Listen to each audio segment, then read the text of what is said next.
So the V-perm is a diagonal corner swap because there are no pairs of matching stickers.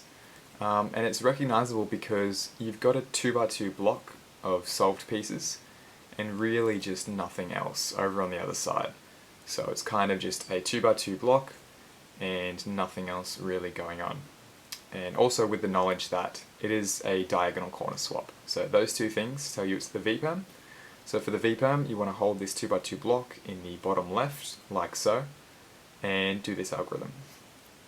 Right inverted, up, right inverted, up inverted, rotate to the right, right inverted, front inverted, right 2, up inverted, right inverted, up, right inverted, front, right, front.